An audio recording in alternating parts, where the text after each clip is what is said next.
Yo, what up? Josh Rubin from East West Handling and Performance. Today, I want to revisit a YouTubes I've done in the past. And I want to talk about supplements. I'm going to kind of correlate it to adrenal fatigue in a little bit. Once again, as I mentioned, I feel, now, I'm not trying to put myself on a pedestal by any stretch of the imagination, but what I'm saying is this. My observations and my experiences are that a lot of people have misinterpreted the work of Hans Selye in general adaptation syndrome, and they've somehow morphed it into stage 1, 2, 3 adrenal fatigue.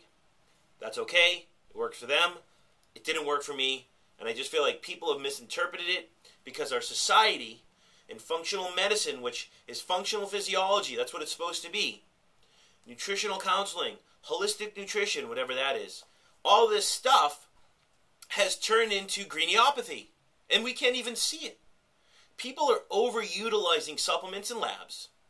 And they think because they're supplements in labs, and they're different from the medications in labs that doctors are doing, that they're doing people a service. Unfortunately, my experience, it's not working. And I'm bringing this up again is because, yesterday I started with a new client, and she did a lab, huge lab, and it showed where her vitamin, nutrient deficiencies were, etc. This is low, you need zinc. Your alkaline phosphatase levels are affected, you need zinc. This is affected, you need to take magnesium. This is affected, you need calcium. This is affected, you need vitamin A. Well, guess what? Someone actually put her on over 15 supplements. Now the question is, if this person's hypometabolic and their GI system is actually not working and assimilating food, and this person's fatigued, has GI upset, has all the hallmark signs of being hypometabolic, body temperature 96.6, pulses in the 40s and 50s, do you think that this person's actually going to be able to break down supplements if they can't even break down food? Or most of these supplements are not even regulated by the FDA and have just crap in them, different steroids and fillers, different oils. The question is, are these supplements actually benefiting you and healing you? And I want to bring this to light because, if they are great, don't watch the YouTube. I'm just saying that you really need to understand what you're putting in your mouth. As I've mentioned, don't believe anything anyone says. Don't believe anything that I say. Go research it. That's my point. So today, hopefully, I spark some thought because I want to talk about just a couple random, vitamins, nutrients, or whatever that correlated with supplements that people are taking, and maybe you don't need to take the supplements. Maybe if you regulate your physiology with food, you don't really need to take the supplements. My opinion, the more supplements you take, the lazier you're being with your nutrition, your frequencies, your ratios, and the less time and effort you're putting into your foundation, and you're using the supplements as a band-aid. Now, I'm not going to sit here and say that we don't use supplements with people, but we've gotten really picky with the type of supplements we use, the quality of them, how we use them, when we use them, and how long we use them for. And I'd have to say we don't use supplements with everyone. If we do, they might be using 1, maximum 2 for specific reasons, correlated with a specific condition for a short amount of time.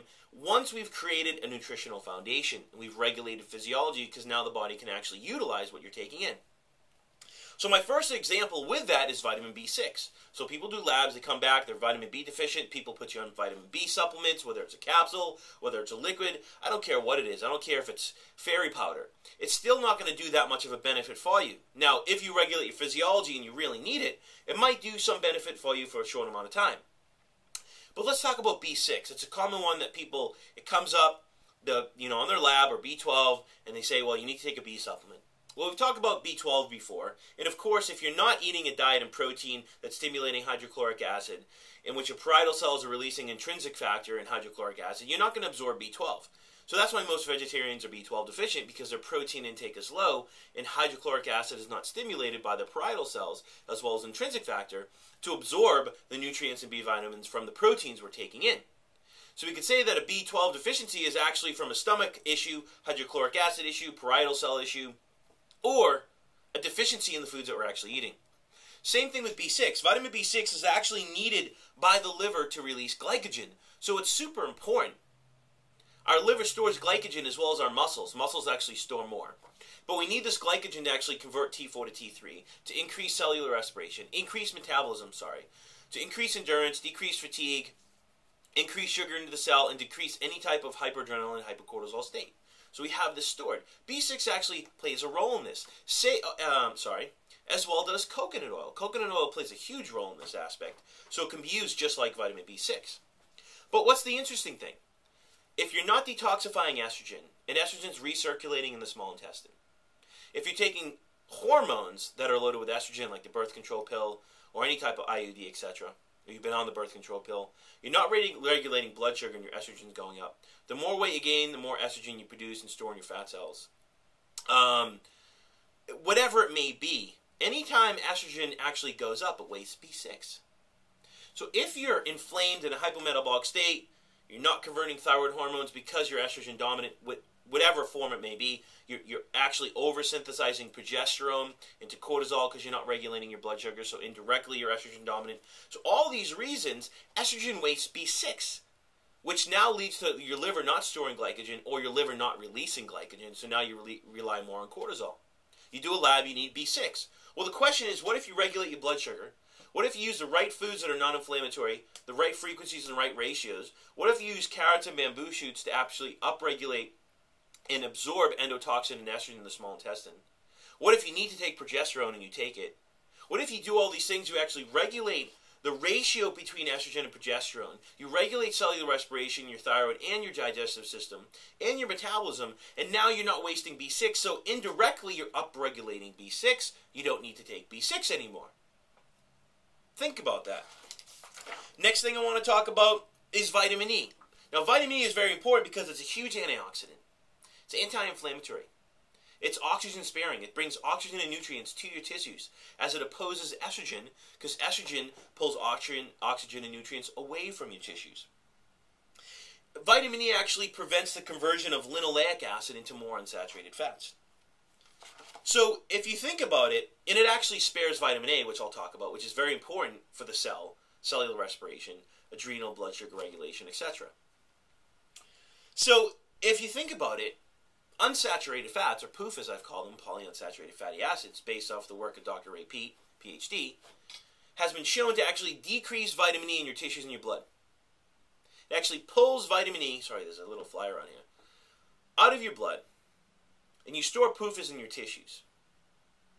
Now, if you do this, you actually end up decreasing vitamin E levels in the body, per se. And this is going to show up on a lab. PUFAs have a lot of the same actions as estrogen in the body, and they can actually increase estrogen levels in the body, which can lead to what I just talked about, B6 deficiencies, because estrogen wastes B6, which will actually increase prolactin levels in the body, which can lead to a whole array of problems, from blood volume issues, losing sodium, losing calcium from your bone, etc. But what if we actually reduced or tried to eliminate the amount or all the unsaturated fats we have in our diet, from nuts, seeds, fish oils, fatty fish, nut and seed oils, vegetable oils, above ground vegetables, things like that, and we started to use fruits like tropical fruits that are higher in saturated to unsaturated fats because they're in a hot climate. They need the saturated fats to protect themselves from the heat so they don't oxidize. And this is why most people get sunburns, because PUFAs are stored in your tissue. They pull vitamin E, which is very protective, away. PUFAs, estrogen, and iron actually kind of come together, and they actually oxidize in the presence of light. And light's primary target in the skin is actually unsaturated fats. And it causes oxidation and burning. So if we think about it, if we eliminate and we start to detoxify our body, because saturated fats actually help the body to detoxify from unsaturated fats, and we start to regulate our blood sugar and regulate cell metabolism, because unsaturated fats alter cell metabolism, now we can actually decrease the vitamin E that's being pulled out of our blood, and we can actually indirectly upregulate vitamin E. Now, I'm not saying we don't use vitamin E with people. We use it when needed. Sometimes people need it. But honestly, I'd say in the past 2 years, I've used it maybe with 5 people tops. Tops. So if we indirectly regulate our diet and get rid of all the pro-oxidative things in our diet, like unsaturated fats, we can actually upregulate vitamin E. We don't need to take vitamin E anymore. Let's move on. Next one is calcium. I've talked about calcium before, and it has many functions, but I'm going to correlate it with albumin. Of course, it's absorbed in the small intestine. So you could have a small intestine issue, like why are your calcium levels low? Maybe it's you're not taking enough calcium in your diet, of course. Most people are not taking enough calcium in your diet. That's why we recommend people use the right types of dairy. If they can't use dairy, we recommend eggshells. We recommend people using crushed eggshells the way we make them with people and recommend it, getting 2,000 to 3,000 milligrams per day to downregulate parathyroid hormone, which can lead to catabolism of bone, atherosclerosis, fibrosis of cartilage, fibrosis of your arteries, and it can actually lead to anemia. Kind of forgot where I was going right now. Oh, so calcium, it's also bound to albumin in the blood. Estrogen actually lowers albumin levels in the blood. This is why a lot of women, when they get pregnant, have diabetes or they have high amounts of edema and swelling and high blood pressure because they can't regulate blood volume, because albumin regulates blood volume because they're estrogen dominant. But albumin is actually attached to calcium, or calcium is attached to albumin. Albumin plays a huge role in the liver as well to actually help with detoxification and to bind to toxins before they get detoxified. So estrogen itself, going back to the first one, talking about B6, it actually lowers albumin levels, which in a sense can actually lower calcium levels in the body, which will increase parathyroid hormone, which is going to increase hormones to break down bone to increase calcium levels in the blood.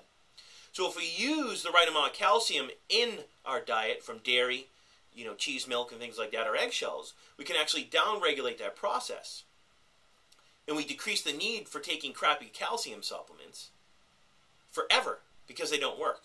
And you only have to take the calcium for so long, and then you can just rely on dairy because now you're downregulating inflammation. At the same time, if you're downregulating estrogen, you're actually going to upregulate albumin and upregulate calcium in the blood, so you don't have to rely so much on calcium for so long. Another interesting one is, let's say, iron or copper. Let's go to copper first. In regards to copper, copper has many functions in the body. I'll kind of read you from my list. It actually works with vitamin C to form collagen.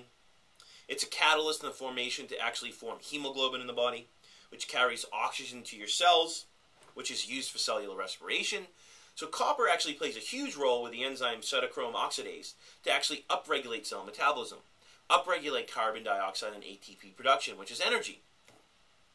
It actually aids in the production of adrenaline, has nervous system functions, it's anti-inflammatory, and it actually converts inactive thyroid hormone to active thyroid hormone. So the cell level and metabolic level plays a huge role. Well, iron displaces copper. Iron's a pretty interesting mineral because it has no mechanism in the body for excretion. Now, a lot of people say you can actually, if you do have high iron levels, so it's almost like how can iron deficiency anemia exist when iron has no mechanism in the body to actually get, or the body has no mechanism of excretion to get rid of it. How's that possible? So iron, when it goes up, can actually displace copper, lower copper levels, and actually maybe increase the need for copper, like copper-rich foods like shellfish and things like that, to upregulate cell metabolism, instead of actually using a supplement. Maybe we can actually use coffee in between meals to increase the absorption of iron after we eat our foods. Maybe we can get rid of cast iron pots and pans. Maybe if we have high iron levels, and we really do, we can decrease or eliminate liver in our diet. We can decrease or eliminate meats in our diet. We can actually decrease when we take in vitamin C rich foods, because if we take them with iron, they increase iron absorption. So indirectly, we can actually lower iron stores, maybe by donating blood here and there, but for the time being, it's going to lower it. If you don't make any nutritional changes, it's going to go back up. So if we do all these things to lower iron levels, we upregulate copper levels, we can use food to upregulate this, we actually increase cellular respiration and metabolism, increase thyroid hormone, and now we don't find the need to actually take these minerals in supplement form. So I think that's enough examples. Hopefully you get the point for me doing this. My point is, understand what you're putting in your body. Try to understand your physiology as much as you can, and ask your practitioner. If someone's recommending that you take something, ask them why.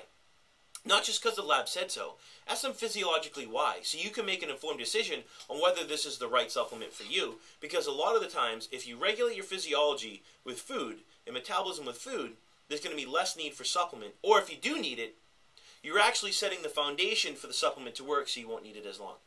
So hopefully you enjoyed this YouTube clip.